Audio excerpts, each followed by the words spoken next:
เอาเดี๋ยวให้คุณตาขอบคุณผู้ใหญ่ใจดีก่อนนะหลังจากที่ผู้ใหญ่ใจดีนะเห็นความตั้งใจของคุณตานะท่านในการมาช่วยงานนะท่านก็มอบนะเลื่อยนะท่านมอบเลื่อยไฟฟ้าไร้สายให้คุณตานี่ทุกท่านเดี๋ยวผมสิเอาแบตที่ผมมีอยู่เนี่ยเอาให้ตื้มอีกเป็น3 ก้อนจ้ะเนาะมันจะได้เผื่อเพิ่นเอาไปตัดไม้อันนี้มันแบตมันน้อยนะแบตมันน้อยเดี๋ยวมันตัดเดี๋ยวมันหมดไวเดี๋ยวสิแถมให้อันใหญ่จักหน่อยเดี๋ยวสิแถมให้เอา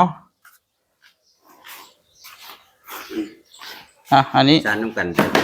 นได้ตัวเดียวกันขั้วเดียวกันนี่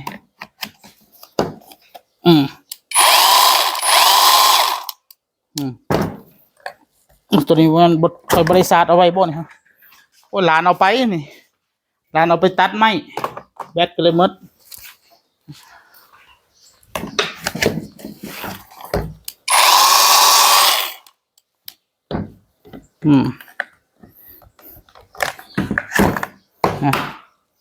ใส่งานได้เสียบมันแบบ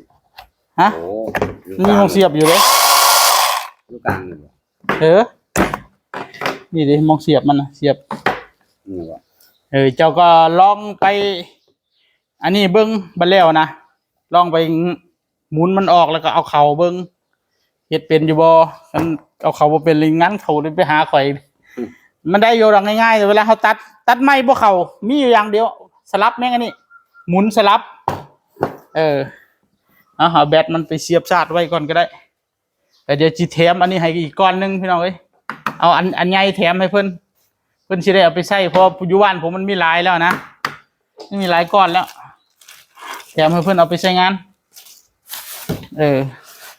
เอาเป็นไงคักอยู่บ่ครับถือใจเนาะได้เลื่อยไฟฟ้าพี่น้องเอ้ยนี่ก็ได้ตาเสียบห้องนะก็ได้นี่มองเสียบอยู่อันนี้เดี๋ยวซาร์ทให้เพิ่นก่อนเต็มแล้วเต็มแล้วถอดมันออกมันเต็มแล้วอันนี้ก็ได้เสียบใส่นี่เลยก็ได้นะเสียบใส่ตัวเต็มนะอย่างซี่เลย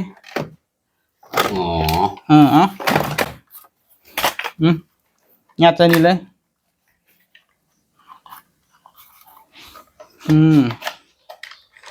นั่นละเดี๋ยวมันเต็มมันเคี้ยวของมันเองดอกวางไว้ที่นั้นเดี๋ยวยังสลับกันตัวนั้นเรียบร้อยใส่กล่องมันไว้เอากล่องมันเมื่อน้ำเรียบร้อยพี่น้องเอ้ยเลื่อยไฟฟ้าไร้สายมอบให้คุณตาเอาทดลองทำท่าผมดูคือบอกลองกดผมดูเป็นไร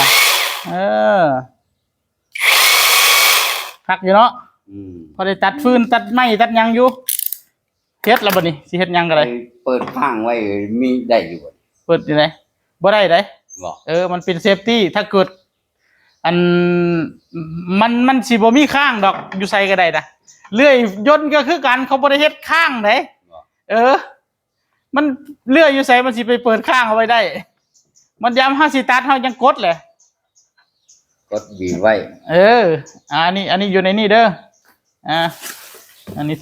ถุงมันทิ้มขยะใส่งานเอาไปตัดฟืนตัดยังก็ได้ตาเอ้ยตัดฟืนตัดฟืนตัดยังก็ได้เอาไปใส่อย่าให้มันถึกดินได้แม่งนี่เราตัดก็ได้ถึกดินเลยคมมันจะหายไปหาชื่อน้ำกุศมานเขาก็ได้แมงลับคมมันนะอันนี้มันไม่ค่อยมีปัญหาดอกกันถึกดินเขาก็รับคมไหมก็ใส่ได้ค่อยก็ใส่ตลอดนอกจากโซ่ขาดเนาะบ่ขาดเลยโซ่บ่เคยเห็นมันขาดจักเทื่อมันสินอกจากสิตัดเล็กแล้วมันอาจสิขาดอยู่ตัวนี้ใส่น้ำมันยังใส่น้ำมันนี่มองใส่น้ำมันนี่ใส่น้ำมันเครื่องเก่าล่ะหมุนมองนี่ออกคันว่าอยากใส่น้ำมันน่ะน้ำมันเครื่องเก่าน้ำมันเครื่องใหม่เครื่องเก่าได้หมดหมุนอยู่นี่ออกแล้วก็ยัดเข้าไปนี่มันเต็มแล้วก็เฮาก็ปิดวาล์วด้วยคือเก่าแล้วบีบแล้วบัดนี้มันสิลงมาโซ่นี่มันก็สิย่อยลงมาใส่โซ่นี่น้ำมันน่ะเอาบีบนะครับคือของข่อยนั่นแหละขอบคุณผู้ใหญ่ใจดี ขอบคุณครับผู้ใหญ่ใจดี เอาอวยพรเลย ขอให้ท่านสุขภาพแข็งแรง เงินทองไหลมาเทมาครับ ดีใจบ่ถึงใจอยู่บ่ ถึกใจ ถึงใจแห้งเดี๋ยวผู้ใหญ่ใจะดีส่ง อยากได้ อยากได้ เห็นจะตาอยากได้ เดี๋ยวเห็นค่อยตัดแล้วเป็นตะคักเนาะตัด เนาะเอาไว้ตัดฟืน ไอ้ตัดเสาหัวมื้อนั้นเนาะเอามือตัดแล้วเป็นจังไดบ่รอด เมื่อยเนี่ย บ่รอดเลย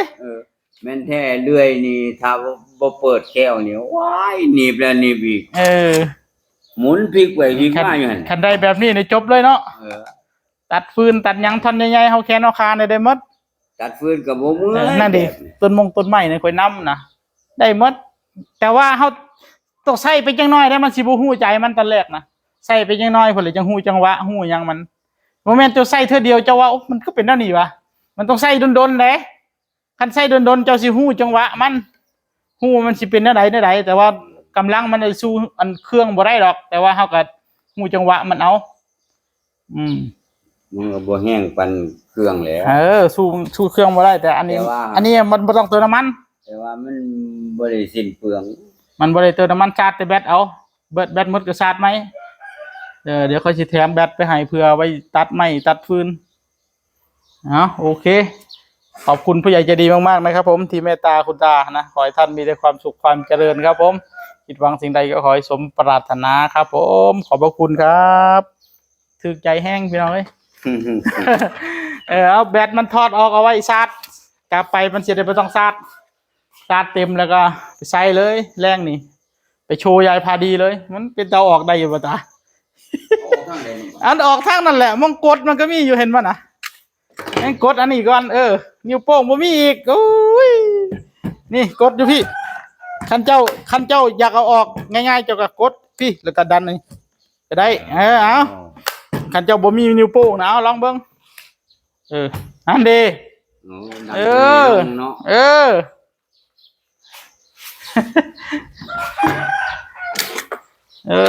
นอนกอดแท้คืนนี้อย่าขายนะตาโอ้ยอย่าเว้าเรื่องคันสมมุติว่ามันเจ้าประกอบบ่ถูกโซ่มันหลุดโซ่มันยังประกอบบ่ถูกก็มาหาผมก็ได้จะยืมก็ยังไปยืมบ่ได้แล้วเอาถึกใจหลายพี่น้องเอ้ยบัดนี้อย่าว่าอยากตัดแล้วได้นั่นน่ะได้ของคุณแรงกว่าไปลองบ่จะกิ่งนึงบ่หรือไหนหรือของไม้เอาไว้ก่อนยันสนิมขึ้นนะสนิมสิขึ้นจงไว้ก่อนเอาไปเก็บวางไว้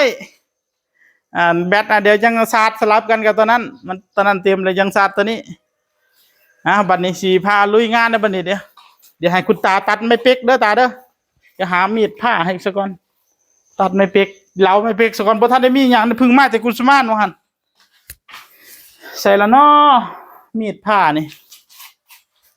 จะไปหามีดผ้าเหลาไม่เป๊กสักก่อนไม่เพิ่นจักไสบ่แล้วอยู่ค่าไม้ไผ่ก็มีเลยอย่าหามีดสักก่อนมีดตัวนี้บ่โอ้นี่บ่คักอย่าหามีดสักก่อนมีมีดมีผ้าอยู่แต่จักอยู่ใส่